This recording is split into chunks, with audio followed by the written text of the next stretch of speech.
પાટણ ધર્મનગરીમાં ગુંગળી પાટી કડવા પાટીદારની વાડીમાં ઊંઝા ઉમિયા મહિલાઓના માધ્યમથી ધજા મહોત્સવમાં 100 બહેનો અને ભાઈઓનું મીટિંગ આયોજન પાટણ શહેરમાં થયું. ત્યારે ઊંઝા મંદિરથી આવેલ તમામ હોદ્દેદારોને માતાજીનો ખેસ પહેરાવી સન્માન કરવામાં આવ્યું. ત્યાર પછી માતાજી સંસ્થા મહિલા સમિતિ chairperson Shrimati doctor Jagrutiben Patel, vice chairperson દ્વારા media in charge Rajubhai D Patel, Patan news 24ના તંત્રી, પાટણ જિલ્લા સંગઠન સમિતિનું સન્માન કરવામાં આવ્યું. વિસ્તૃત માહિતી આપવામાં આવી. ઊંઝા ઉમિયા માતાજી સંસ્થાનના મંત્રી શ્રી વસંતભાઈ ચોકસી, મંદિર નિર્માણ કમિટીના ચેરમેન શ્રી ગોવિંદભાઈ પટેલ, ખજાનચી શ્રી હસમુખભાઈ, કારોબારી શ્રી નટુભાઈ પટેલ, ઊંઝા માતાજી સંસ્થાના મહિલા સમિતિ chairperson Shrimati doctor Jagrutiben Patel, vice chairperson Shrimati ઉર્મિલાબેન, doctor Mohanbhai Minaben, Patan જિલ્લા કન્વીનર પારુલબેન, ઊંઝા માતાજી મંદિર કારોબારી કમિટી સભ્ય દશરથભાઈ, 72 કડવા સમાજ પ્રમુખ, 84 કડવા પાટીદાર પાટણ પ્રમુખ પ્રહલાદભાઈ સમીસા વાળા, ઊંઝા મંદિર કારોબારી મનીષભાઈ પટેલ તેમજ કડવા પાટીદારની તમામ બહેનો અને ભાઈઓ મીટિંગમાં હાજરી આપી સમગ્ર શ્રી ઉમિયા માતાજી ધજા મહોત્સવને ધામ અને ધૂમથી ઉજવવા માટેનો સંકલ્પ લીધો હતો. ત્યારે શ્રીમાં ઉમિયાનો જયકારો કરીને ભક્તિમય વાતાવરણ બન્યું હતું. ત્યારે આવેલ ઊંઝા મંદિર કમિટીના દરેક કારોબારી સભ્યોને મહિલા પ્રમુખ મીનાબેન પટેલ દ્વારા આભાર વ્યક્ત કરવામાં આવ્યો હતો. Bureau report, Patan news 24. Unjha Umiya માતાજી સંસ્થાનમાં કારોબારી સભ્ય અને આપણા મામાશા એવા ડૉક્ટર મોહનભાઈ, નટુભાઈ, આપણા સૌના આદર્શ અને આપણી બહેનોના એક ગોલ કે લક્ષ્ય કહેવાય. અમે બધા ઘણી બધા બહેનો અમે આટલું બધું કામ કરીએ છીએ, તો આપણે તો કદાચ એમના 100મા ભાગનું પણ કામ નથી કરતા.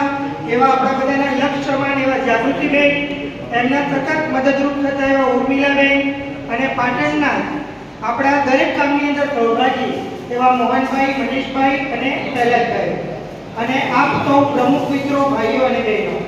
પહેલું તો બેનશ્રીને અહીંયા આગળ આવી અને ઉપસ્થિત રહી, કારણ કે બેનને રહેવાનું ગાંધીનગર છે, છતાં પણ ઉમિયા માતાજી સંસ્થાની દરેક પ્રવૃત્તિ ખૂબ જ સારી રીતે, સંપૂર્ણ રીતે તમામ મહિલાઓ, બહેનો, ભાઈઓની ભાગીદારી વધે એ માટેના બેનના સંપૂર્ણ પ્રયત્ન હોય છે.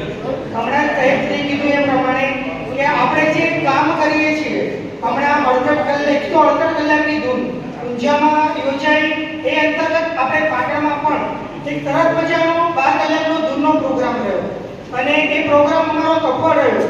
એ સૌ ત્યાંના સહકાર અને અહીંના વડીલોના સહકારથી તમે ગુંગળી પાટી કડવા પાટીદાર સમાજ જે મનીષભાઈનો સંગઠન છે એમનો પણ અમને ખૂબ સહકાર મળ્યો. એ સિવાય પણ જે પહેલાં કીધું એ પ્રમાણે 14 સમાજ જો કડવા પાટીદારના હોય, ત્યાં બહેનોના સંગઠન માટે કે ભાઈઓના સંગઠન માટે કે અથવા આપણી ધજા મહોત્સવ માટે પણ ગમે ત્યારે મીટિંગ કરવાની થાય કે જરૂરિયાત પડે તો અમારી 84 સમાજની બહેનોનું સંગઠન ચાલે તો છે, પરંતુ સક્રિય છે. બીજા બધા સંગઠનો કદાચ કાગળ ઉપર હશે, પરંતુ અમારા મહિલા સંગઠન સક્રિય થઈને કામ કરી રહ્યા છે. તો અમારી પણ જ્યાં જરૂર પડે ત્યાં આગળ તમે કહેજો, અમે અમારી બહેનો સાથે અવશ્ય પધારીશું. અને આપણા 84 સમાજની જે બહેનો છે એ લોકો તો કદાચ આપણે આજે 29 તારીખ થઈ છે, આપણે 10 તારીખ સુધીમાં તો ધજા મહોત્સવના ફોર્મ, પાવતી બુક અને એના પૈસા આપણે ઊંઝામાં જમા કરાવી છે.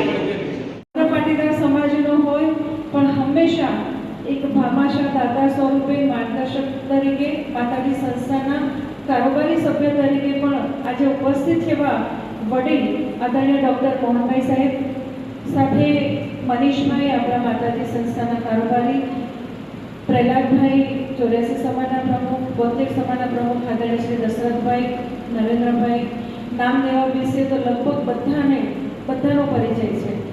પણ ખાસ વિશેષ ઉર્મિલાબેન જેઓ વાઇસ ચેરમેન તરીકે મારી સાથે સમગ્ર ગુજરાતમાં સતત પ્રવાસમાં અને કામમાં હંમેશા ખભે ખભો મિલાવી બેને કામ કર્યું છે. પાટણ જિલ્લાના કન્વીનર એવા મીનાબેન પટેલ અને માતાજી સંસ્થાના કારોબારી પારુલબેન અને અન્ય બહેનો. ધજા મહોત્સવ એ શબ્દ લગભગ બધાને સોશિયલ મીડિયાના માધ્યમથી આપ સુધી પહોંચી ગયો છે. પણ આજે આપ સૌને માતાજી સંસ્થાના વડીલો અને એમની સાથે અમે અમદાવાદથી એટલા માટે આવ્યા કે પાટણ જિલ્લો પણ એક પાટીદારોનું હબ છે. પાટણમાં પણ ખૂબ મોટા પ્રમાણમાં પાટીદાર બંધુ ભગીનીનો વસવાટ છે. તો અહીંનું સંગઠન પણ હવે તો એટલું મજબૂત બન્યું. થોડાક એકાદ મહિના અગાઉ એવું બનેલું કે અહીંયા આ જ વાડીમાં તમે ધૂન કરી 12 કલાકની અને અદ્ભુત આયોજન અમે પણ એમાં સહભાગી થયેલા.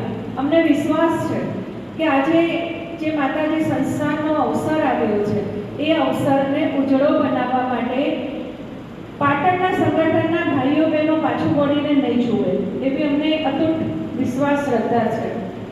હવે ધજા મહોત્સવ કે એનું થોડીક આછેરી ઝલક આદરણીય શ્રી વસંતભાઈ ચોકસી આપને કહ્યું કે માતાજી સંસ્થાન છાસવારે કોઈ અવસરો કરતી નથી. માતાજી સંસ્થાનો 1976નો અવસર, જ્યોતિરથ 2009નો અવસર, 10 વર્ષે